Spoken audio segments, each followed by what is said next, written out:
At this time, I ask Ms. Ellen Danicke to come forward and speak to the Assembly.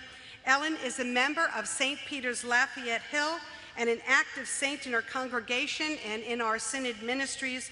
We're thankful to Ellen as she has agreed to serve as chairperson for our Forward in Faith campaign. And after Ellen speaks, we will spend a minute and see our Forward Together in Faith video. Thank you.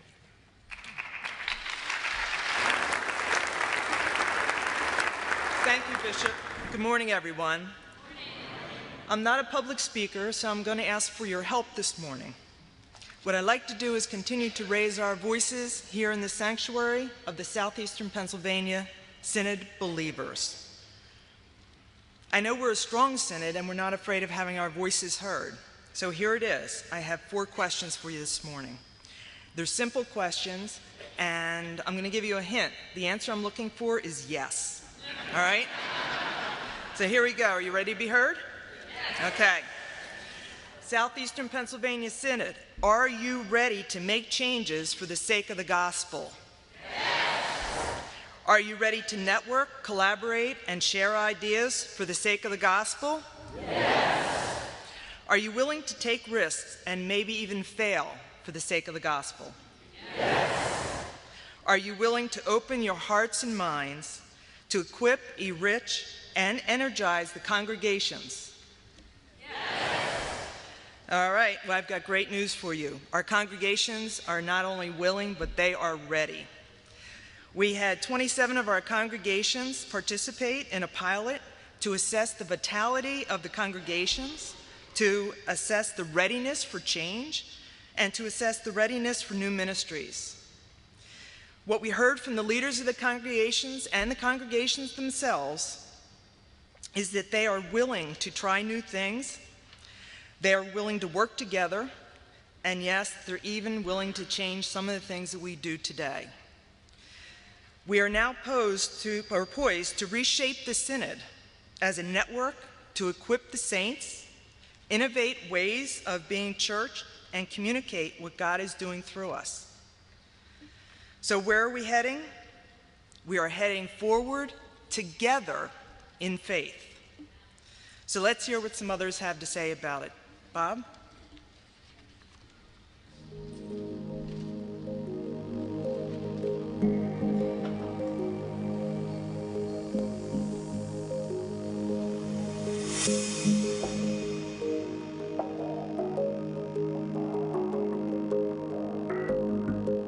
Had a way that we've done church, and it worked really well for a long time.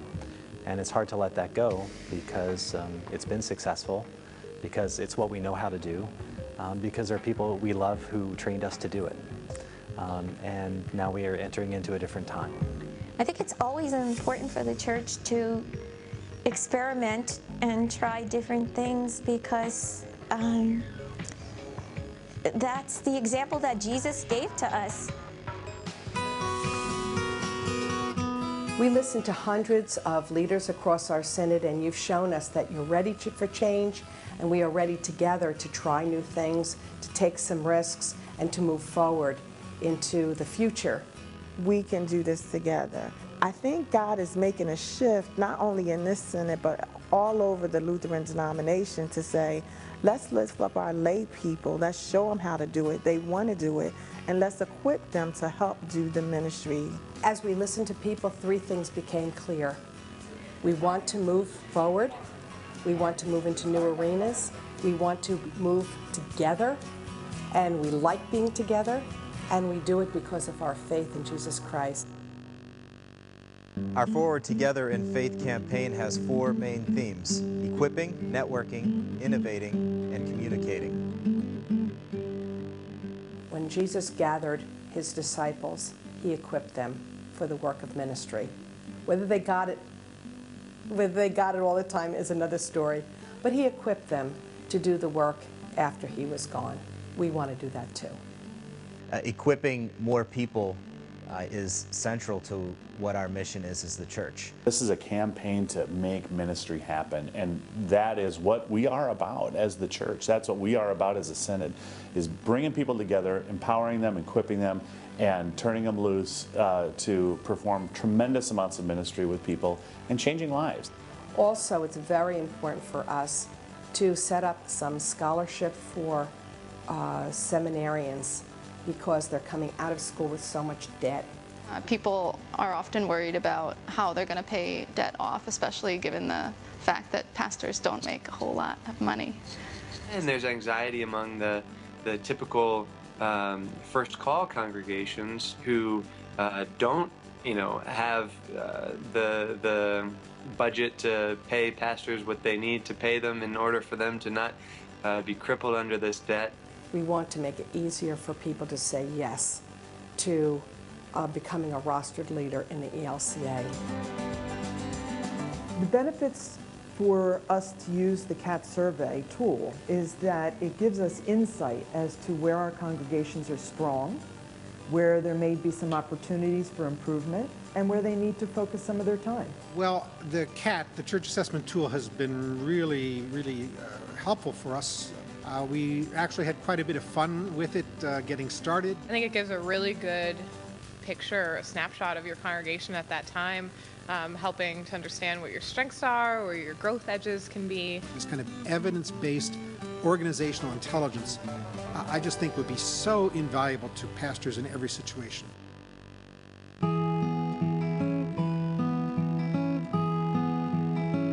My vision for networking would be that we all realize our need for one another, and that we each have something to give and something to receive.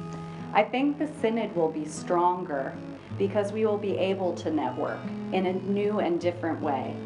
This Synod is a great tradition of doing things together and working together, and I think this goes hand in hand with that we'll be able to connect folks from across the Synod that are doing similar things, or maybe they can share ideas, they can share resources, they can pool their talents. I kind of see the Synod in some respects as walking alongside of congregations and of these different populations like youth or music and worship, and really walking alongside and learning from, and then also supporting and helping to grow. It's the way that the Synod is built, that we all come from different backgrounds and from different aspects. We get together and we grow and we expand who we are.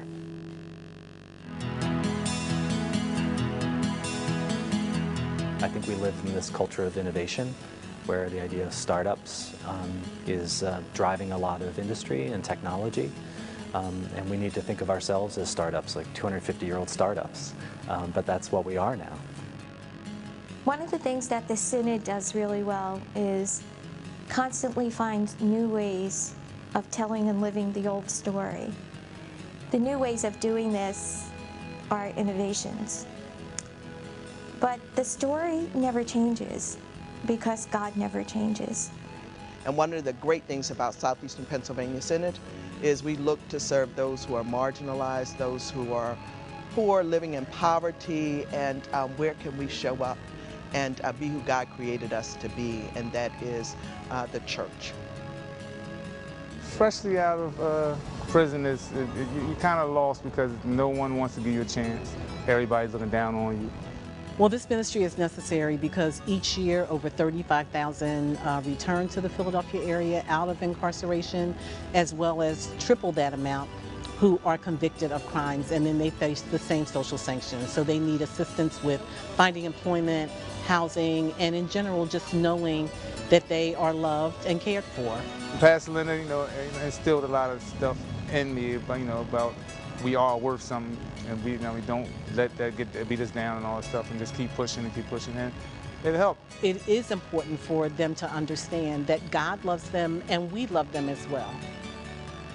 We have ways in which we want to bring millennials and people of younger generations, or those people who have no faith community at all. From the very beginning, when we came to the Synod with the idea of Ronhurst Turning Point, they were very supportive, they were very encouraging, they were excited about the idea of something that was different, that was a little outside of the box. So let's start small, let's do a little bit of something, let's try it out. If it works, let's do it. Well, it's a really exciting time to be a communicator. We have all of these amazing tools available to tell our story in ways we never dreamed of just a couple years ago. At the same time, it's a real challenge because we need people, we need money, we need a willingness to experiment, we need creativity in order to tell God's story. So how do we give people the tools or help them to use the tools that already exist to tell their stories in really interesting, compelling, visual, textual ways? Well, St. Paul showed us in Athens that even a great story isn't effectively communicated until an audience gets it in their own language. Today, people are using all kinds of new languages to communicate. The language of selfies, the language of videos and live streams, the language of Facebook and social media interaction. We want to help our congregations be able to tell their stories in all of those languages and more. I think if we do our job right, at the end of the day, we're going to have the Synod be the hub of information, of new ideas, of connecting people and telling the story. And once we do that, we will see so many new ministries, so many new cooperative programs in our Synod that we won't have enough time to tell the story. We'll be too busy doing it. The fifth component is to support the ELCA campaign. The ELCA can't be healthy unless synods are healthy and vital in their mission and ministry. Synods can't be healthy unless congregations, faith communities, and social ministry organizations are vital and healthy. And congregations can't be healthy without individual believers learning how to be ambassadors for Christ in this day and age, for this new time. And yeah, we don't know the outcome, but we're stepping forward in faith, and we're gonna let God lead us to this great unknown. Southeastern Pennsylvania Synod, again, we got this. God is with us. We're going to work together to do it. He has never failed us or forsake us. We got the faith to get us through this. Well, I'm inspired by a Synod that's willing to move beyond the way that we already do things and discover the way that God is moving us forward together in faith. You know, we are so often to say in our churches, behind our doors and our stained glass windows, come and see, come and see. I'm inviting you to go and see what God is doing in our midst. Forward together in faith.